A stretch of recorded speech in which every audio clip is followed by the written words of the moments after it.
আসসালামু আলাইকুম সবাইকে, আশা করি সবাই ভালো আছেন। আজ আমি কথা বলবো কুলম্বের সূত্র সম্পর্কে। কিছুদিন আগে আমি একটি প্রশ্ন পেয়েছিলাম ফেসবুকে। প্রশ্নটি এমন ছিল যে গাছ থেকে আপেল ছিঁড়ে গেলে সেটা মাটির দিকে পড়ে গ্র্যাভিটেশনাল ফোর্সের কারণে। কারণ আপেলের একটি ভর আছে, কিন্তু বজ্রপাত কেন নিচের দিকে হয়? এটার পেছনে কি গ্র্যাভিটির হাত আছে? এর ব্যাখ্যা আমরা একটু পরে জানবো। তার আগে কুলম্বস ল কি তা জেনে নিই। ধরি দুটি স্টেশনারি পয়েন্ট চার্জকে এ অবস্থান এবং বি অবস্থানে রাখা হলো। স্টেশনারি মানে হলো স্থির, আর পয়েন্ট চার্জ মানে হলো ক্ষুদ্র আকারের চার্জ। তার মানে স্টেশনারি পয়েন্ট চার্জ হলো ক্ষুদ্র আকারের স্থির চার্জ। এখন এ ও বি এর মধ্যে একটি পজিটিভ আর একটি নেগেটিভ হলে একে অপরকে আকর্ষণ করবে। দুটি চার্জই পজিটিভ বা দুটি চার্জই নেগেটিভ হলে একে অপরকে বিকর্ষণ করবে। এই যে ইলেকট্রিক চার্জওয়ালা দুটি স্টেশনারি পয়েন্ট চার্জের মধ্যাকার আকর্ষণ বা বিকর্ষণ যে বলের কারণে হচ্ছে তাকে বলে ইলেকট্রোস্ট্যাটিক ফোর্স বা ইলেকট্রোস্ট্যাটিক বল। চার্লস আগাস্তা দ্য কুলম্ব বলেছেন, এই যে ইলেকট্রোস্ট্যাটিক বল এটি চার্জ দুটির গুণফলের সমানুপাতিক আর তাদের দূরত্বের বর্গের ব্যস্তানুপাতিক। এই সম্পর্কের মধ্যে একটি সমানুপাতিক ধ্রুবক দিয়ে যদি সমানুপাতিক চিহ্নটি উঠাই তাহলে আমাদের চূড়ান্ত সমীকরণ হয় F equal K into Q1 Q2 by R square. তার মানে এই K হলো আমাদের কুলম্ব কনস্ট্যান্ট। চার্জ দুটোর মাঝখানে কি আছে তার উপর K এর মান ভিন্ন হয়।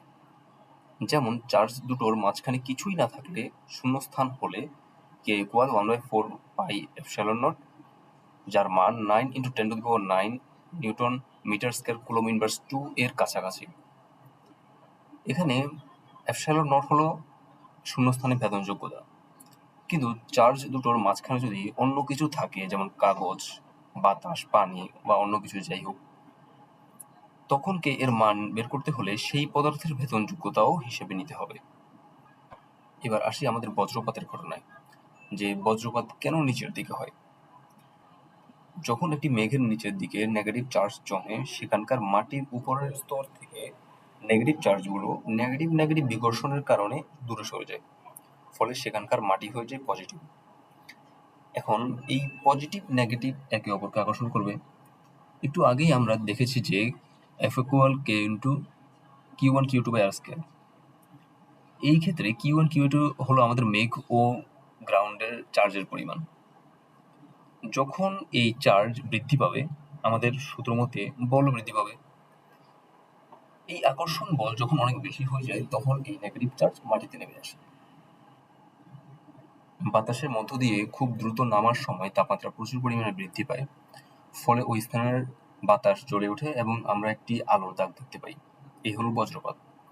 তবে এ ধরনের ঘটনা শুধু নিচের দিকেই ঘটে না, দুটি মেঘের মধ্যেও ঘটতে পারে, আবার মেঘ থেকে মহাকাশের দিকেও ঘটতে পারে।